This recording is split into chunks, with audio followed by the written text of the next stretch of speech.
नमस्कार. आर के फूड कॉर्नरमध्ये तुमचं स्वागत आहे. आज मी तुम्हाला औषधी अशी आयुर्वेदिक चहापत्ती घरच्या घरी कशी बनवायची ते दाखवणार आहे. ही चहापत्ती आपल्याला छोट्या मोठ्या इन्फेक्शनपासून बचाव करण्यासाठी उपयोगी पडते व एकदम सुगंधित व औषधी गुणांनी भरपूर अशी ही चहापत्ती आहे. हिच्यामध्ये आपण कोणतेही रासायनिक रंग, रासायनिक चव मिक्स केलेली नाही. घरामध्ये उपलब्ध असणाऱ्या साहित्यापासूनच आपण ही बनवणार आहोत. चला तर मग आपल्याला त्यासाठी काय काय साहित्य लागत आहे ते बघूया. इथे मी 1 वाटी तुळशीचे पानं स्वच्छ धुवून सावलीमध्ये 2 दिवस वाळवून घेतलेले आहेत. वाळवलेली अद्रकऐवजी डायरेक्ट सुंठ देखील वापरू शकता. 20 ग्राम हिरवी विलायची, 2 चमचे अश्वगंधा पावडर, 2 चमचे ज्येष्ठ मध पावडर, 20 ग्राम लवंग. हा गवती चहा घेतलेला आहे. हा गवती चहा धुवून त्याचे असे तुकडे करून सावलीमध्ये वाळवून घेतलेला आहे.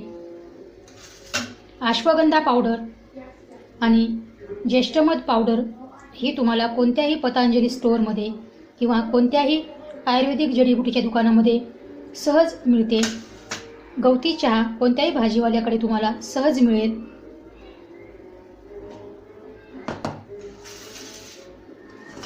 इथे मी 250 ग्राम चहा पावडर घेतलेली आहे. ही जाड चहा पावडर आहे. तुम्ही तुमच्या आवडीनुसार लिफी टी, बारीक पावडर किंवा कोणतीही ब्रँडची चहापत्ती वापरू शकता. ही चहापत्ती बनवते वेळेस 250 ग्रामसाठी हे मेजरमेंट लक्षात ठेवा, कारण ह्या आयुर्वेदिक चहा पावडरमध्ये मेजरमेंट खूप महत्त्वाचं आहे. आता आपल्याला हिरवी विलायची, अद्रक, तुळस, गवती चहा व लवंग हे सर्व मिक्सरमधून जाडसर वाटून घ्यायचं आहे. हे फार बारीक नाही बनवायचं, ह्या चहापत्तीसारखंच जाडसर वाटून घ्यायचं आहे. वाटून घेतल्यानंतर हे सर्व मिश्रण असं दिसेल. हे आपल्याला चाळून नाही घ्यायचं.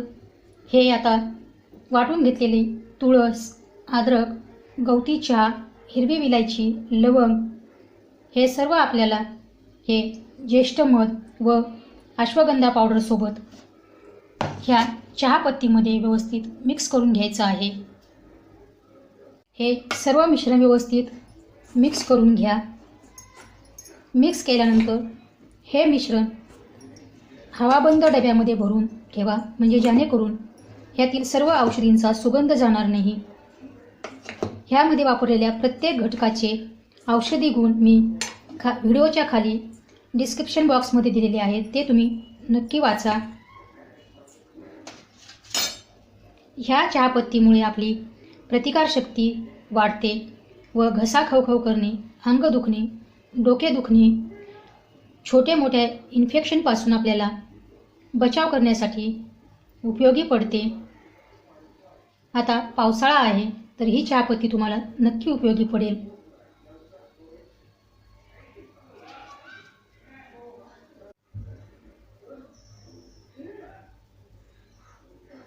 तुम्हाला ही चहापत्तीची रेसिपी आवडली तर तुम्ही माझ्या चॅनलला सबस्क्राईब करा. ह्या रेसिपीला लाईक करा. ही रेसिपी तुमच्या मित्रपरिवारासोबत